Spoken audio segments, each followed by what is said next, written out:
இயக்குநர் சிகரம் கே பாலச்சந்தரின் உடலுக்கு அரசியல், கலை என பல துறைகளைச் சேர்ந்த பிரபலங்கள் அஞ்சலி செலுத்தி வருகின்றனர். இயக்குநர் சிகரம் திரு கே பாலச்சந்தருடைய மறைவு திரையுலகத்திற்கு ஒரு மாபெரும் இழப்பாக அமைந்திருக்கிறது. கமல்ஹாசன் அவர்களையும் ரஜினிகாந்த் அவர்களையும் நமக்கு அறிமுகப்படுத்தி இன்றைய திரையுலகத்துக்கு ஒரு செழிப்பான, ஒரு ஆரோக்கியமான ஒரு பல நடிகர்களை அவர் நமக்கு வழங்கியிருக்கிறார். அவருடைய உதவியாளர்கள் ஏராளமான பேர் அற்புதமான இயக்குநர்களாக இருக்கிறார்கள். நான் அவருடைய ரசிகன், அவருடைய படங்களின் ரசிகன், அவ்வளவுதான்.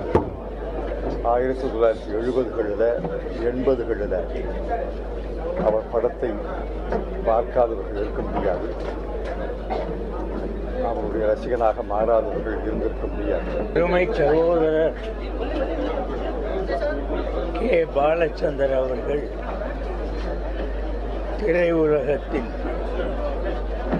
மகத்தான வரலாற்றை படைத்துவிட்டு இன்றைக்கு நம்மை விட்டு பிரிந்து விட்டார். தமிழ் சினிமா உலகத்தில்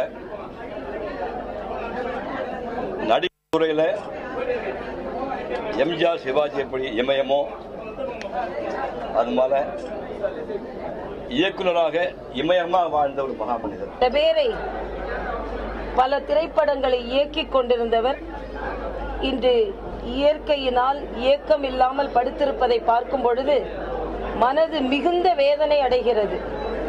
இயக்குநராக புகழ் பெற்றது மட்டுமல்லாமல் இயக்கப்பட்டவர்களாலும் புகழ் பெற்றவர் மரியாதைக்குரிய பாலச்சந்தர் அவர்கள்.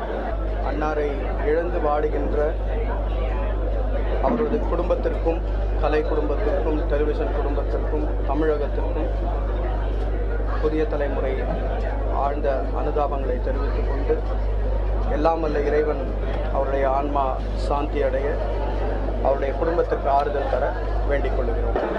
இப்ப என்னால தாங்க முடியல அவருடைய இழப்ப.